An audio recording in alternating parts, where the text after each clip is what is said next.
গাজীপুরে ২৬ জুলাই বিকাল ৫ ঘটিকায় milestone school ও কলেজে বিমান দুর্ঘটনায় আহতদের সুস্থতা এবং নিহতদের আত্মার মাগফিরাত কামনায় গাজীপুর মহানগর জেলা ও মহানগর শাখার উদ্যোগে চান্দনা চৌরাস্তা আলহাজ আইনউদ্দিন সরকার মাদ্রাসার হলরুমে আলোচনা সভা ও দোয়া মাহফিল অনুষ্ঠিত হয়েছে। বিস্তারিত দেখুন গাজীপুর প্রতিনিধি মিজানুর রহমানের রিপোর্টে।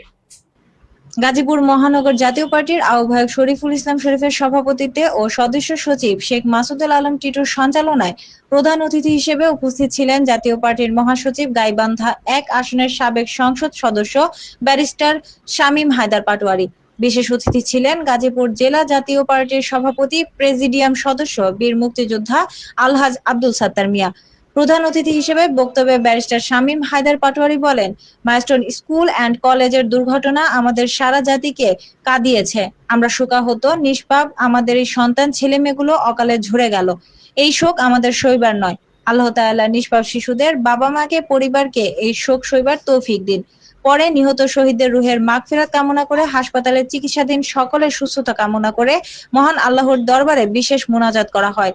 আর উপস্থিত ছিলেন জাতীয় পার্টির যুগ্ম সাংগঠনিক সম্পাদক ইসলাম সরকার, জাতীয় পার্টির কেন্দ্রীয় কমিটির সদস্য অ্যাডভোকেট মোস্তফা জামান, ফারুক প্রধান, ওমর ফারুক সুজন, অ্যাডভোকেট রফিকুল ইসলাম, এস.এম. কিবরিয়া, আলামীর সরকার, তসলিম উদ্দিন, মোহাম্মদ আলফাজ উদ্দিন এম.এ, হারুনুর রশিদ, জহিরুল ইসলাম সরকার, ফয়েজ মুন্না, আমিন সরকার, সাইফুল সরকার, ওমর ফারুক, ইমতাজ সরকার, আব্দুল করিম, ইয়াদ সরকার, আব্দুল মালেক, শফিকুল ইসলাম, রফিকুল ইসলাম, রিপন মাহমুদ, আব্দুল হামিদ রানা, সানোয়ার হোসেন প্রমুখ সহ অসংখ্য নেতাকর্মী বৃন্দ। শ্রদ্ধার সাথে স্মরণ করছি পল্লীবন্ধু আলহাজ হোসেন মোহাম্মদ এরশাদকে। যিনি বাংলাদেশকে ভালোবাসতেন, বাংলাদেশকে নিয়ে স্বপ্ন দেখতেন। খুব যৎসামান্য বাজেট দিয়ে উনি এই বাংলাদেশকে গড়ে তুলেছিলেন স্বপ্নের মতো। ওনার অনেক স্বপ্ন ছিল, ৯০ সালের পরে উনি আর ক্ষমতার স্বাদ পাননি। ওনার স্বপ্নগুলো বাংলাদেশকে নিয়ে উনি বাস্তবায়ন করার সুযোগ পাননি।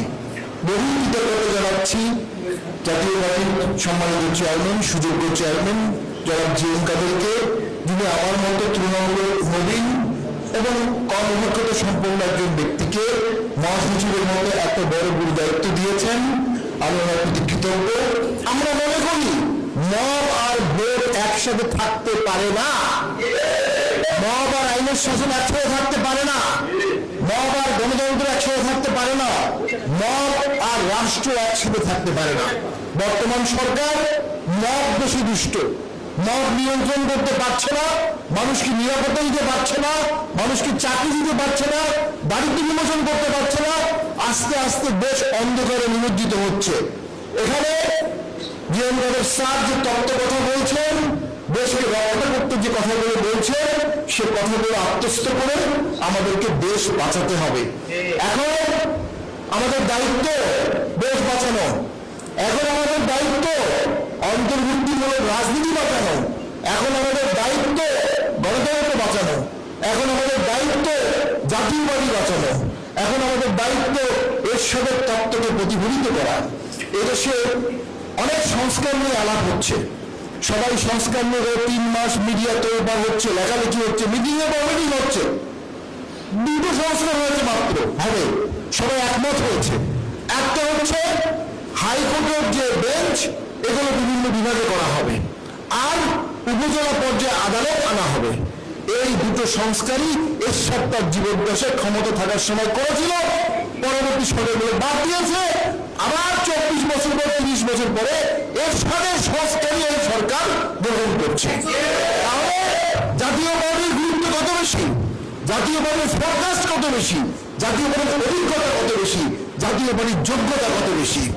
আমরা যদি খবরে যাই, ইনশাল্লাহ দেশে বিকেন্দ্রীকরণ হবে, ইনশাল্লাহ দেশে সুশাসন আসবে, ইনশাল্লাহ রাস্তায় ট্রাফিক থাকবে না, মানুষের নিরাপত্তা থাকবে, মানুষ ব্যবসা বাণিজ্য করতে পারবে, ছেলে মেয়ে নিয়ে সুখে শান্তিতে বাংলাদেশে বসবাস করবে ইনশাল্লাহ। এটাই এরশাদের আদর্শ, এটাই জি.এম. কাদের আদর্শ, এটাই জাতীয় পার্টির আদর্শ। আমরা জনগণের মনের কথা শুনবো, জনগণের জন্য কাজ করবো, জনগণকে সাথে নিয়ে চলবো। আমরা জনগণের মতের বাইরে কোনো রাজনৈতিক সিদ্ধান্ত সামনের দিনে নেব না ইনশাল্লাহ। গাজীপুর হবে জাতীয় পার্টির ভ্যানগার্ড, গাজীপুর হবে ঢাকা শহর রক্ষা করার ভ্যানগার্ড।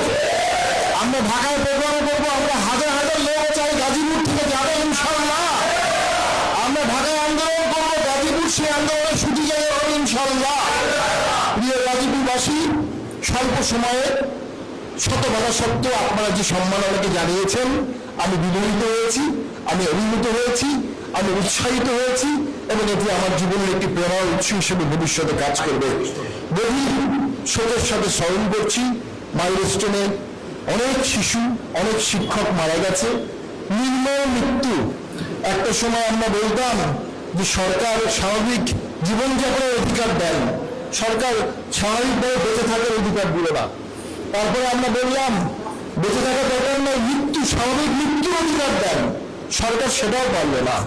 এখন আমরা বলি মৃত্যুর খবরটা দেন, এই সরকার মৃত্যুর খবরও এখনো দিতে পারেনি। শত শত বাবা মা উৎকণ্ঠায় দিন কাটাচ্ছে যে কখন তারা সংবাদ পাবে তার সন্তান বেঁচে আছে। যে অনেক বাবা মা বলছে ঠিক আছে আমার সন্তান যদি মারা যায় আমি যেন লাশটা পাই, কবর দিতে পারি। অনেকে বলছে খবরটা যেন পাই।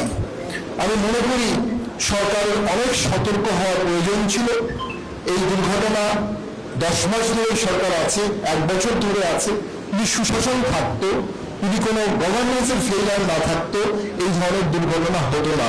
যেসব দেশে রাষ্ট্র দুর্বল হয়, যেসব দেশে সরকার দুর্বল হয়, যেসব দেশে সরকার উদাসীন হয়, সেসব দেশে এই ধরনের দুর্ঘটনা হয়। আমাদের প্রতি ঘন্টার সংবাদ দেখতে চোখ রাখুন কোয়ালিটি টিভি বাংলায় এবং আপনার এলাকার যে কোনো সংবাদ প্রচারে আমাদের মেইল করুন QTV Bangla News@gmail.com এই ঠিকানায়।